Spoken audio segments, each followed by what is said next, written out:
السلام عليكم مرحبا بكم aujourd'hui pour un nouvel épisode تاع قصرة بالون. حمزة مرحبا بك. Salam alaikum. Ça, Hamzi, ça va? Ça va et toi, tu vas bien? Alhamdulillah. Alhamdulillah. Alors aujourd'hui, nous avons l'immense plaisir d'avoir un invité de taille. Aujourd'hui, nous serons en compagnie de monsieur Ma'ammar Djebbour, journaliste sportif algérien de la chaîne Alger Chaîne 3.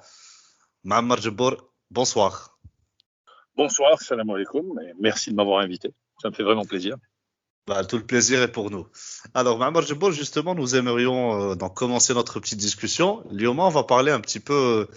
On va commencer par quelque chose qui fait encore un peu l'actualité, vu que les matchs barrages de la qualification pour la Coupe du Monde approchent.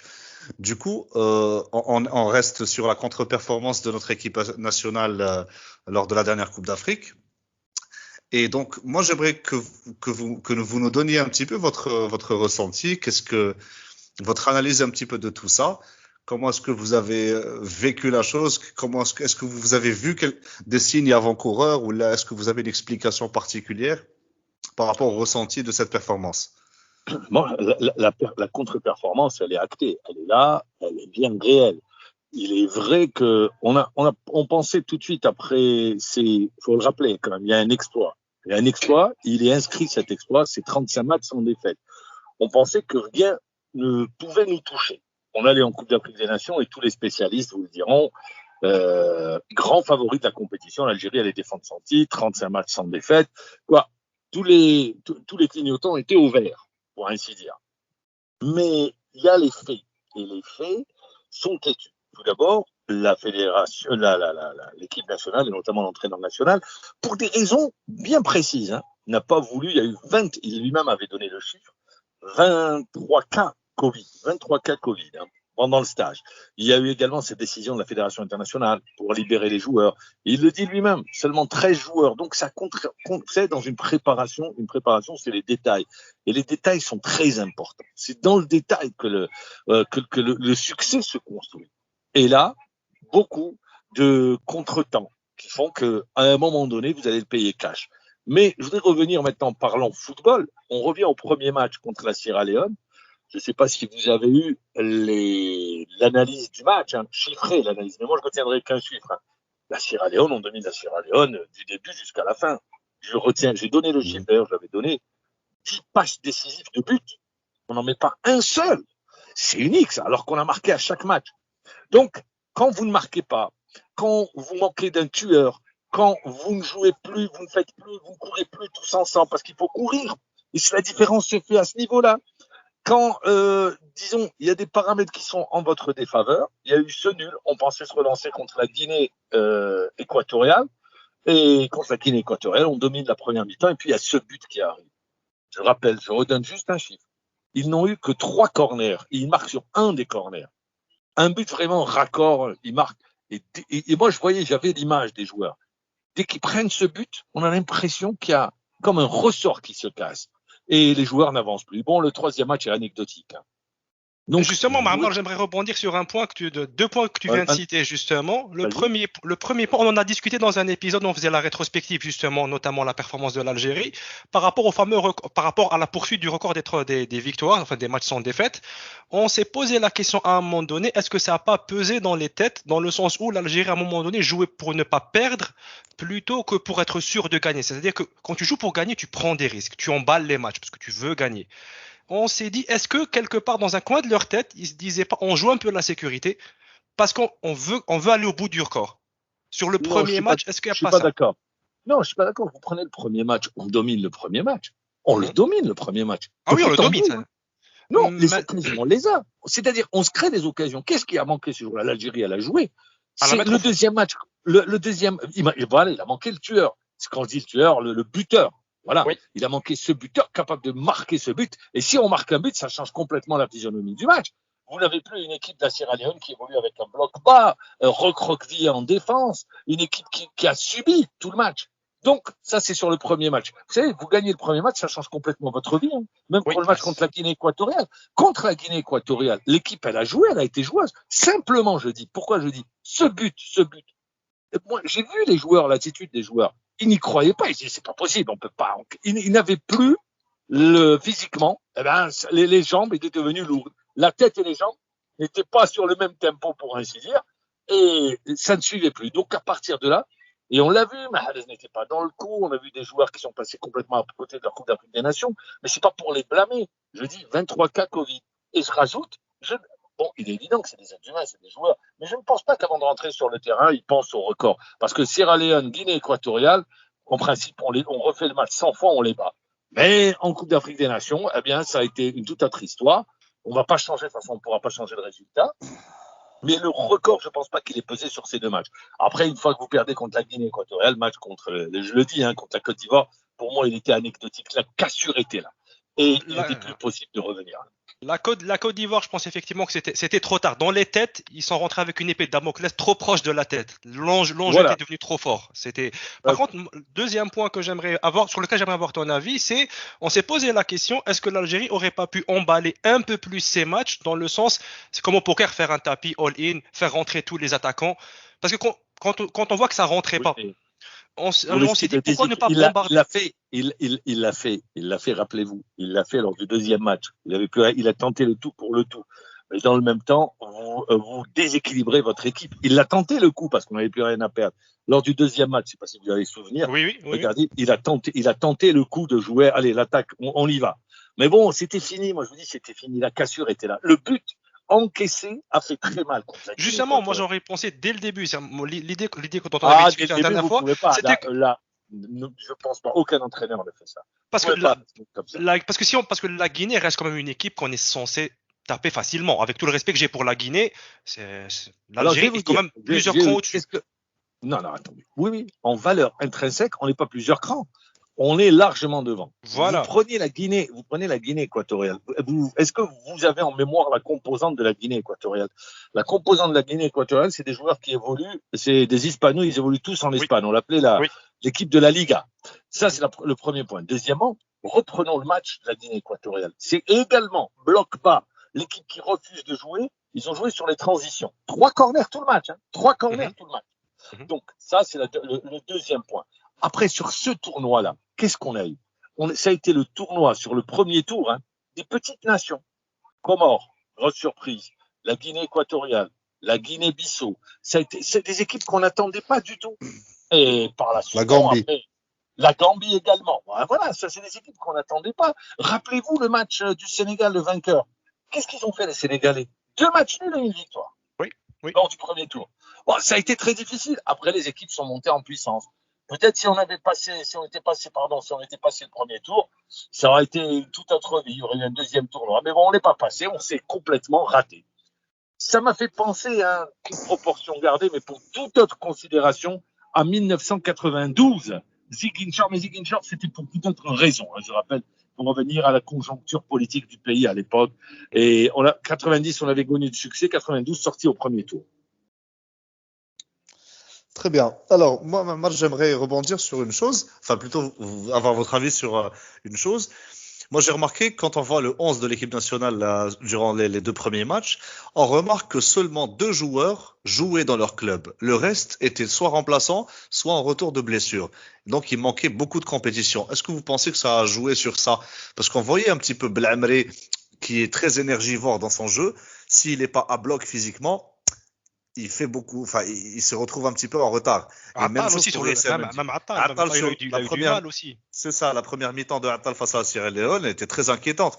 Donc, est-ce que vous pensez que la forme physique n'était pas là, en plus du Covid, évidemment, mais surtout le fait que cette fois, on a pris les mêmes que 2019, sauf que ils n'ont plus le même nombre de matchs dans les jambes. Moi, je dirais, sur ce raisonnement, je suis d'accord avec vous, mais je rajouterai quelque chose d'important. On ne l'a pas vu venir, et je me rappelle de la conférence de presse de Belmadi, il pensait donner du temps de jeu aux joueurs sur la Coupe arabe. Or, la Coupe arabe, plus on avançait dans la compétition, plus les joueurs jouaient tous les matchs. Belaïli, Brahimi, qui encore avait Bounjah, Mboulaï. Finalement, la charge émotionnelle, parce qu'il faut revenir sur les matchs, c'est des matchs à 120 minutes. Il y a eu des séries de pénaltys. Donnez-moi une seule fois, une nation qui a fait 2 grosses compétitions en un mois. Ça n'existe pas. Je ne connais pas. J'ai essayé de chercher, je n'ai pas trouvé.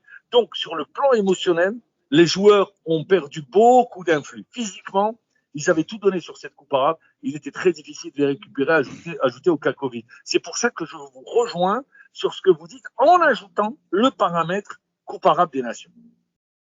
Ils étaient rincés mentalement et physiquement. Ils sont arrivés. Ah oui, ça. Mentalement, attendez, au bout du rouleau, comme on dit.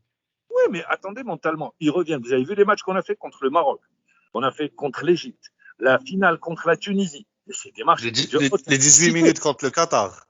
Voilà. C'est des matchs à haute intensité. Ajoutez le retour. Ajoutez la soirée là où ils ont la parade. Ajoutez les réceptions. Tout cela, vous le payez à un moment donné. Très compliqué pour récupérer. Vous pouvez pas garder une forme sur 2 mois. C'est pas vrai.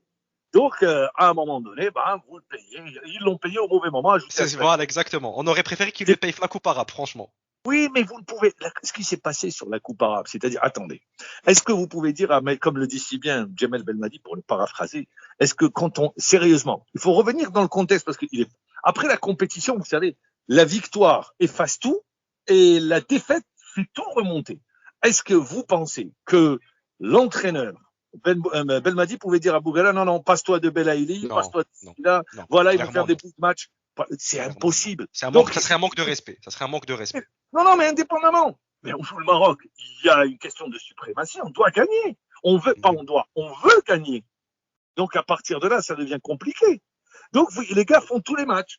Et vous le payez à un moment donné. Voilà également. Mais je rappelle juste à tous ceux qui vont nous écouter que la Coupe arabe n'était pas programmée au départ. C'est une compétition qui tombe comme ça. La FIFA a décidé de l'organiser pour suppléer, si vous vous souvenez. Avant chaque Coupe du Monde, il y avait les vainqueurs de chaque continent qui se retrouvaient. C'était les confédérations. La Coupe des confédérations. La Coupe des confédérations. Comme maintenant, il n'était pas possible au mois de décembre, c'était pas des dates FIFA. Donc, on s'est rabattu sur ce que condamnait la FIFA. Ils ont organisé une Coupe arabe. Après, la suite, vous la connaissez. Très bien. Alors, justement, ça nous amène vers autre chose, Mahmoud. L'échéance des barrages vient. Aujourd'hui, on est un petit peu choqué par ce qui s'est passé en Coupe d'Afrique. Et là, je vois sur les réseaux sociaux, dans nos discussions. Je m'excuse de vous interrompre. Quand vous dites choqué par quoi? Qu'est-ce qui vous a choqué? Juste. Je vous dis, c'est-à-dire que généralement pour le peuple, les attentes étaient tellement élevées que sortir au premier tour, c'est un choc. Vous voyez? C'est-à-dire que si on était sorti en demi-finale là encore, on se serait dit, c'est une bonne performance. C'est-à-dire au niveau résultat, c'est ce que vous dites. Résultat, oui. Très bien. Voilà. Donc, et là, on commence souvent à dire, c'est quoi le problème? Il faut ramener de nouveaux joueurs, il faut changer ceci. Bounjah, il marque plus, nanani, nanana. Vous voyez, ça part un petit peu dans tous les sens. Et là, ça me fait penser à une chose. Aujourd'hui, on va aborder les barrages, d'accord. On ne sait pas si on a une inquiétude ou une sérénité, mais on se dit aujourd'hui, ça nous pose un autre problème, c'est le fait de ramener de nouveaux joueurs, c'est-à-dire qu'aujourd'hui, beaucoup de joueurs sont trentenaires, c'est peut-être la fin d'une génération, et là, on se pose la question sur le fait de ramener de nouveaux binationaux, et ça nous amène à penser à notre formation locale. Et là, moi, j'ai envie d'avoir votre avis là-dessus. Est-ce que vous ne trouvez pas que la fédération a un peu perdu de sa superbe concernant le fait de ramener des binationaux? Aujourd'hui, j'ai l'impression qu'on n'excelle plus dans cet exercice. Et est-ce que c'est pas le moment de donner un coup de pied dans la fourmilière par rapport à la formation locale?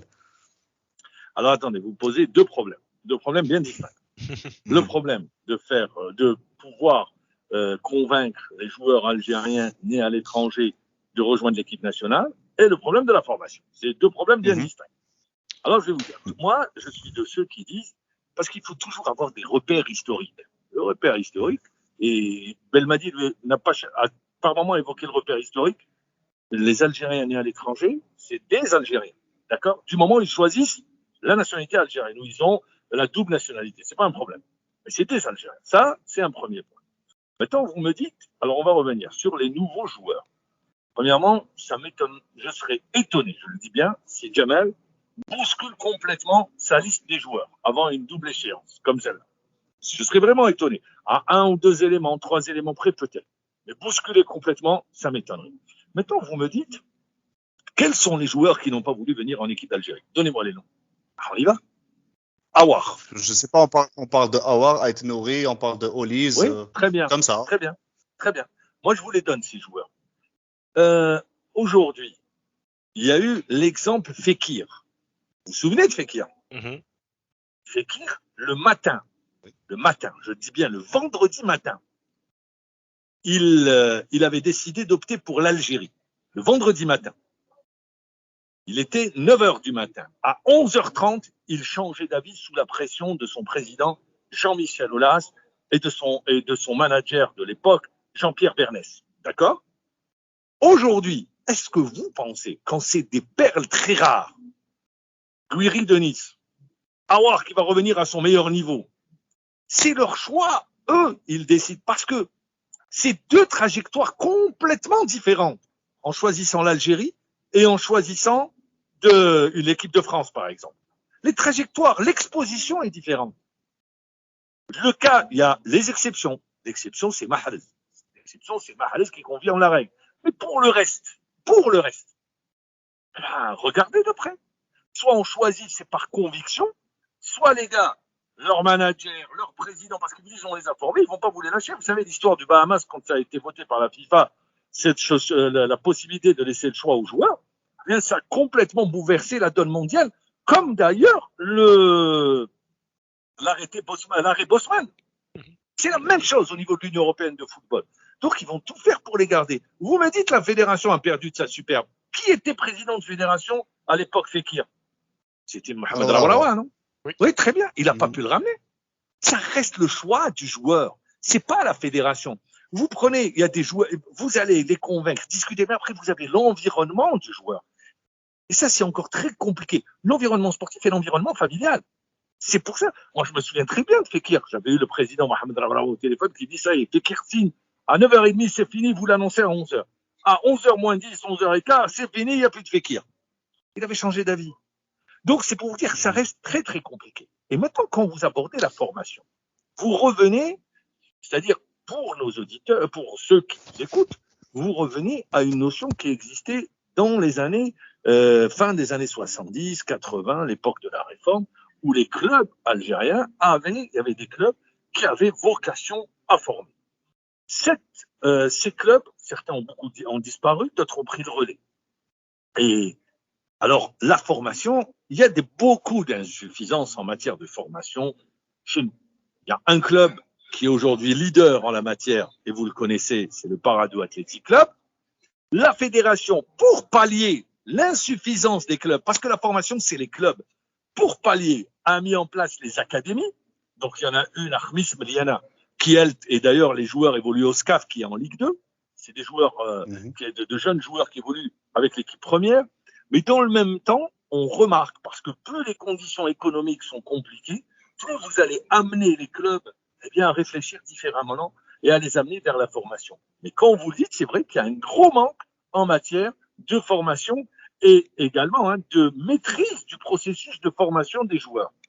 Le Paradou s'est appuyé sur un Français qui a les qualités, qui a le savoir-faire, Jean-Marc Guillou, qui a déjà expérimenté en Afrique, on l'a vu. Ça a donné des résultats avec cette formidable génération de la SEC et par la suite en Algérie avec cette formidable génération qu'on connaît tous et qui certains évoluent dans les clubs en Algérie, d'autres sont partis à l'étranger. Donc vous avez raison. Mais là aujourd'hui, c'est en train de repartir. Vous avez des exemples. Vous avez la génération, vous avez les Sétifiens, vous avez le Paradou qui est leader, vous avez la JS Saoura, le CRB qui lui a adopté notre stratégie. Le CRB, c'est de récupérer, de faire un maillage à l'échelle nationale et de prendre les meilleurs pour les mettre dans son centre de formation. D'un centre de formation qui n'appartient pas encore au CRB, mais de les prendre en charge de telle sorte à ce qu'ils puissent évoluer sous la houlette de Boualem Charef qui est responsable de ce centre. C'est pas une académie, c'est un centre de formation pour que ces joueurs puissent passer les différents paliers. Mais on a vu également en matière de formation, je reviens pour montrer les échecs, les difficultés qu'ont eu nos joueurs, pas tous, heureusement, à s'adapter au championnat étranger. El Melali, Loussif, vous avez 3 ou 4 joueurs encore dont les noms m'échappent, et Naïdji, par exemple, également, qui ont eu de grosses difficultés, mais parce qu'ils n'arrivent pas à passer à l'étape supérieure, parce que quand la formation, c'est un tout. Il y a ce qui est visible et ce qui est invisible, notamment l'hygiène de vie, récupération, tout cela également. Nos joueurs ne l'intègrent pas. Donc, c'est pour vous dire, c'est un long processus. J'ai donné quelques détails. Justement, ma petite question, le modèle du Paradou, quand même, il a été lancé il y a 15 ans maintenant, plus de 15 ans. Jean-Marc Guillou, quand il joue l'académie, à peu près, ça n'a pas fait tant d'émules, alors qu'à l'époque, on se rappelle, les jeunes du Paradou, ils tapaient toutes les équipes de jeunes. On s'attendait vraiment à ce que ça fasse des émules, à ce que tous les clubs se lancent dans ça. Et puis à côté de ça, il y avait l'équipe nationale qui était de plus en plus performante sur le point de vue continental. Donc il y avait une exposition des joueurs algériens. Il y avait l'espoir de briller avec l'équipe nationale. L'Algérie était quand même dans une bonne position. Mais on n'arrive pas à comprendre, nous, en tant que spectateurs, pourquoi les clubs n'ont pas plongé dans cette brèche-là. Parce qu'il y avait de l'argent à l'époque, il y avait la facilité. Qu'est-ce que vous aviez? Vous aviez un certain nombre de joueurs qui allaient de club en club. On peut les reprendre et regarder. Le Paradou, c'est l'histoire du laboureur qui sème aujourd'hui et ça demande du temps. Vous savez, il faut patienter. Et la patience, et le modèle économique du Paradou n'est pas le modèle, c'est un modèle particulier. Oui. Il n'y a pas cette pression, cet environnement qui vous oblige à changer tout de suite de fusil d'épaule. Ils sont partis, on descend, ça pose pas de problème. On va remonter, on va travailler. Mais ils ont continué, ils n'ont pas bougé, ils n'ont pas dévié de leur stratégie.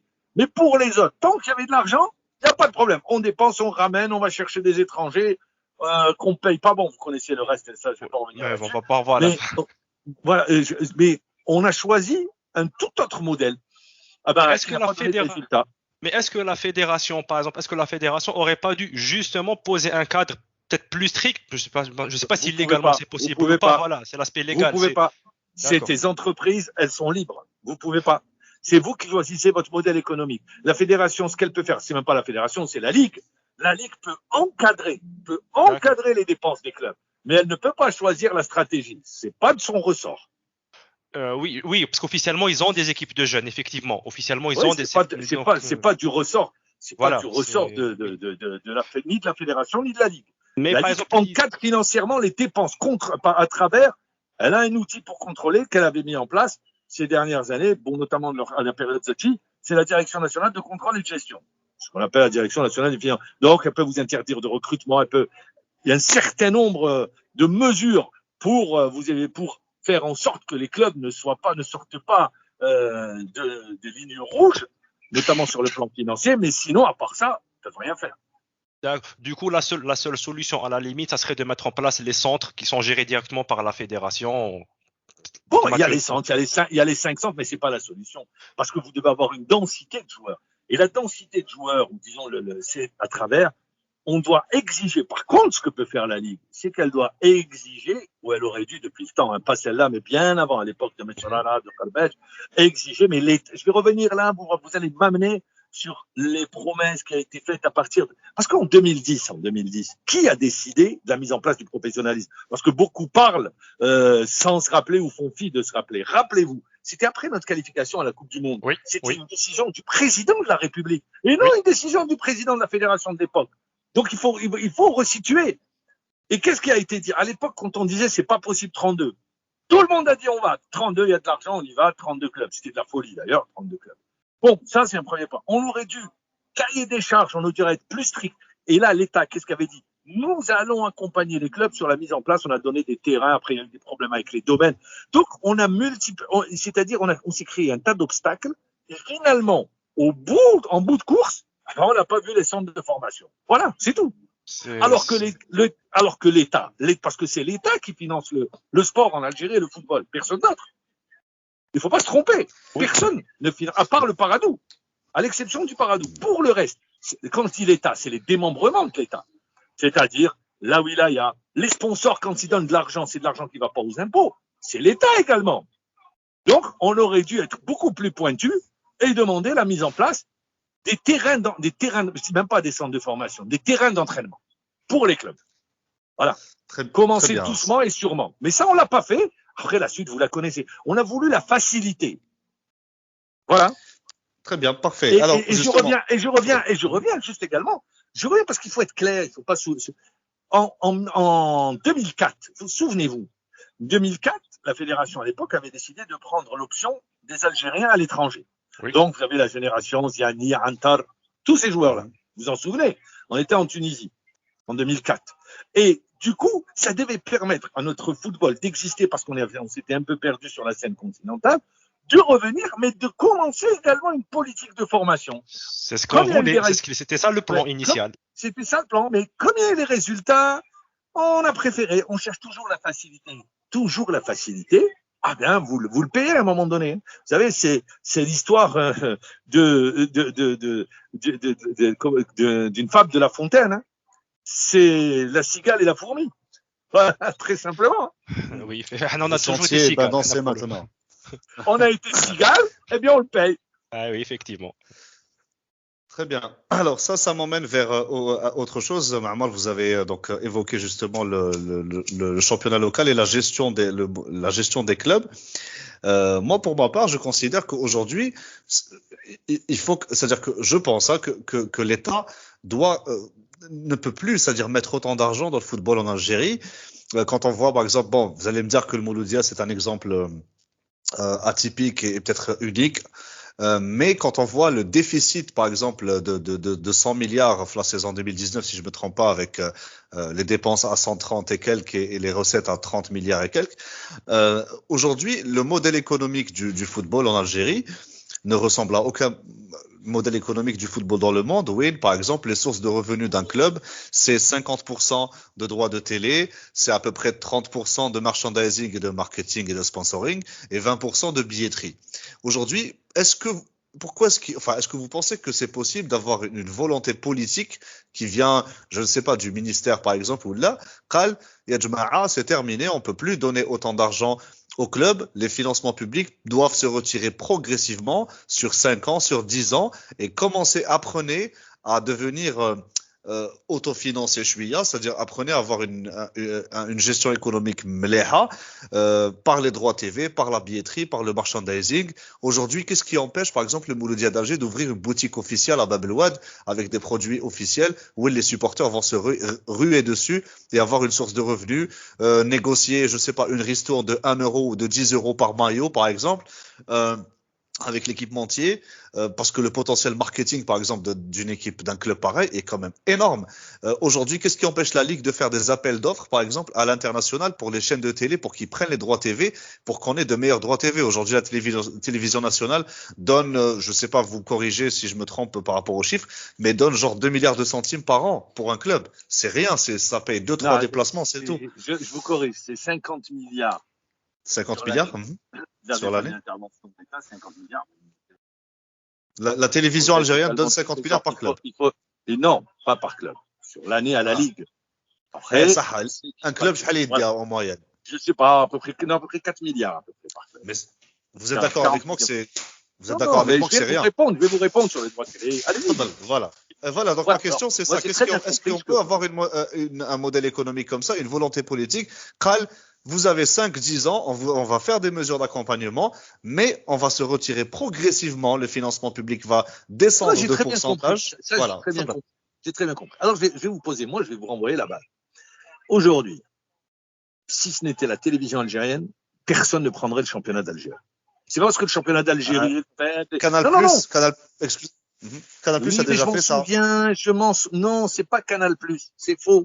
C'est Canal+ Horizon. Différent. Distribution sur l'Afrique. D'accord. Stevie et a déjà acheté quelques matchs aussi. Ils achètent des matchs différents. Je connais, c'est $4,000, $5,000. C'est pas avec ça que vous allez vivre. D'accord. Donc, personne ne va prendre. Et Canal+ Horizon a laissé tomber cette optique. C'est fini d'acheter des championnats. Parce que vous savez pourquoi ils laissent tomber? Je vais vous donner la raison parce que j'en ai discuté avec eux. Parce que tout simplement, le piratage. Voilà. Et donc, ils se sont rendus compte qu'ils ne vendaient rien finalement. Et qu'ils ne rentraient pas dans leurs sous. C'est pour ça que ça ne les a pas intéressés. Ça ne les intéresse plus, disons. Si l'État se retire, aujourd'hui, ça s'écroule complètement. Parce que personne ne prendra le championnat. La télévision, si elle se retire, il n'y a aucune autre télé qui prendra. Maintenant, vous devez réfléchir quel modèle pour les clubs. Le merchandising, moi j'adore, parce que j'étais comme vous, je pensais comme vous. Et je me suis intéressé à cet aspect-là, le merchandising, chez les supporters, que ce soit le Mouloudia ou un autre club. Vous faites déjà, alors on va revenir parce qu'il faut aller très loin. Vous êtes dépassé, parce que si vous prenez un vrai maillot, le maillot authentique, vous l'achetez en boutique, d'accord?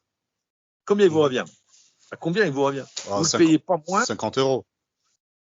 c'est à 50 euros, vous êtes gentil. Vous le prenez pas moins de 90. 90. Voilà, 90 euros. Ça vous fait 18 000 dinars, disons-le, allez, 20 000 dinars, vous allez le payer, ou 15 000 dinars.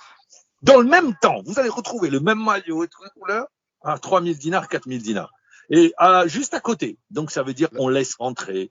Donc, ça veut dire la contrefaçon va vous tuer. Ça, c'est très simple. Je suis de ceux, et je le dis, moi, je suis contre le populisme. Je suis de ceux qui trouvent que le billet au stade n'est pas cher. Je vous le dis. Je suis avec vous, hein. Je suis avec vous. 300 dinars, ça n'a pas de sens. Combien coûte un paquet de cigarettes? Combien? 350 dinars. 350. Parce que tout le monde aime fumer une marque américaine. D'accord? Ils adorent. Oui. 350. À 370. Vous trouvez normal qu'on paye un ticket de stade à 300 dinars et quand vous le mettez à 500, vous trouvez des gens, pas des gens, ils sont par milliers à vous dire mais c'est de la folie, comment on peut pas. Mais le gars, il va acheter 2 paquets par jour, il payera 700 dinars, vous multipliez sur 30 jours et il vous dit 500 dinars, je peux pas.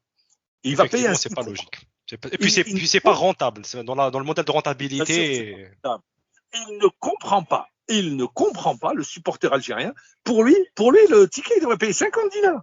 C'est-à-dire, le supporter chez nous n'a pas la culture du supporter anglais. Le supporter anglais ou le supporter espagnol, chez nous, vous trouvez normal qu'on insulte les joueurs? On n'insulte pas les joueurs. Le joueur va donner le meilleur de lui-même. Pourquoi je prends cet exemple? Vous dites, mais pourquoi? C'est très simple, c'est un tout. Le supporter doit comprendre qu'il doit acheter le maillot dans la boutique, qu'il doit acheter l'écharpe, qu'il doit acheter son ticket, même si l'abonnement est cher, on l'achète à 2, on se le partage. Tout ça par amour pour son club. D'accord? On aime son club. Or, chez nous, oui, il aime son club quand il gagne. Mais quand il perd, c'est plus son club. Or, qu'il gagne ou qu'il perde, il doit l'aimer. Il doit acheter. C'est tout ça. Mais chez nous, cette culture, on l'a pas. Mais est-ce qu'en Tunisie ou au Maroc, c'est pareil? Non, c'est pas pareil. On se compare pas, c'est-à-dire que moi, ce que j'ai envie de vous dire, c'est qu'on va pas se comparer à l'Espagne ou à la France, mais à nos voisins, en Égypte, par exemple. Non, moi, je vais me comparer au Ali. Je vais me comparer aux Amel. Oui. C'est pas pareil. Moi, j'ai assisté aux élections. D'ailleurs, c'est le Khatib qui est président du Ali. Moi, j'ai assisté, c'est les socios. Bon, c'est différent. Le système est différent. L'organisation est différente. Mais chez nous, ça demande du temps. Ça demande une culture. Est-ce que vous trouvez normal que le seul souci chez nous, c'est le salaire du joueur? C'est le seul souci. Combien il gagne? 150, 200, 3. Mais c'est pas son problème. C'est culturel. Effectivement, c'est culturel. Le supporter, il se pose pas les bonnes questions. Il est pas sur les bons points. Il aime pas. Voilà. Bon, mais Hadis, je pense, Tanek, que c'est mentalité. C'est mentalité, Tanek. Le vendredi. Alors maintenant, je reviens. Quand je vous ai dit tout ça, je vais revenir. Quand il n'y avait pas le Covid, avant le Covid, je l'ai vu, ça fait 30 ans qu'il est là-dedans. Tout le monde veut avoir un ticket gratuit pour entrer au stade. Ça, c'est la première des choses. Le gars ne comprend pas qu'il va falloir payer parce qu'il va aider son club. Donc, ticket gratuit. Le maillot, il veut l'avoir gratuit. Le survêtement, il veut l'avoir gratuit. Le match, il veut l'avoir gratuit. Tout gratuit. Or, c'est pas possible. C'est pas possible. Alors, vous me dites, je vais vous répondre. La télé, heureusement qu'il y a la télévision algérienne. Les produits dérivés, ne comptez pas là-dessus. Les entrées au stade, c'est quasiment insignifiant. Et vous savez, c'est-à-dire, je peux continuer comme ça très longtemps. Donc, qu'est-ce qu'il faut? Ça demande du temps. Il faut encadrer. Beaucoup parlent plafonner les salaires. Vous ne pouvez pas plafonner des salaires. Par contre, ce que vous pouvez faire, parce que qu'est-ce qui fragilise les clubs? C'est les dépenses et notamment c'est la masse salariale qui représente 90% des dépenses. Qu'est-ce qu'il faut? À mon avis, mon humble avis, il faut un plafonnement de la masse salariale. Et à l'intérieur, vous jouez. Le Mouloudia d'Alger l'a fait cette saison. Ils ont diminué de 45% la masse salariale. C'est une bonne chose. Il y a d'autres clubs qui l'ont fait parce qu'ils sont obligés. Mais il faut aller encore plus loin. Il faut relancer complètement la formation. De quoi vivent les clubs? Je vois que vous suivez de près l'actualité. Un club comme le Paradou a déjà rentabilisé sa formation sur 10 ans. Avec quoi? C'est avec la vente. C'est la vente. Mais bien sûr, c'est la vente, parce que vous ne l'avez pas cité. Mais c'est ça, notamment, qui fait rentrer également de l'argent. Donc, vous avez tous ces paramètres-là. Aujourd'hui, c'est pour ça que je vous dis, l'État, pour le moment, mais il faudra bien évidemment que la donne change, va continuer à finance tout le sport en Algérie et le football. Tout le sport.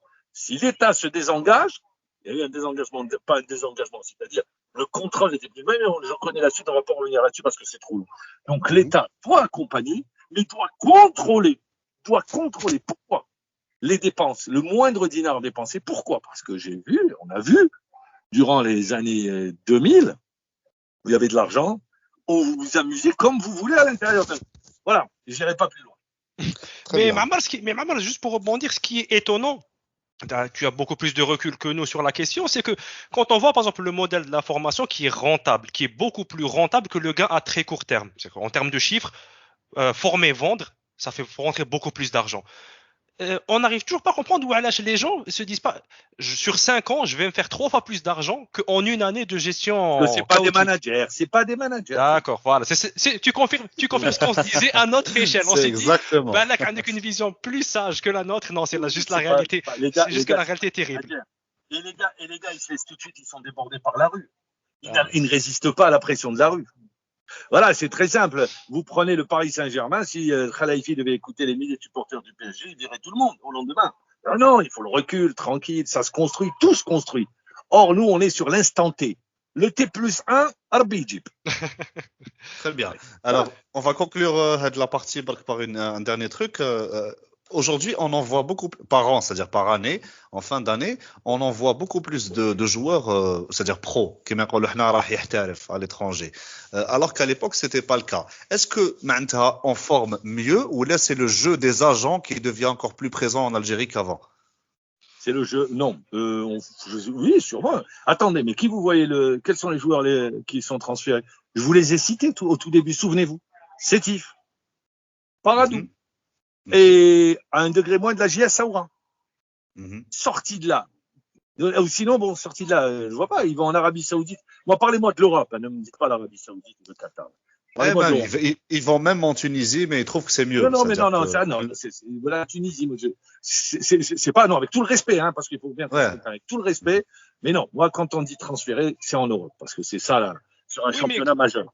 Oui, mais économiquement, quand on parlait du modèle économique des clubs, du point de vue d'un club qui vend en Arabie Saoudite ou là qui vend en Première Ligue, je veux dire, c'est une manne financière pour un petit club. Oui, mais qu'est-ce qu'ils vont en fin de contrat? Généralement, ils sont en fin de contrat. D'accord.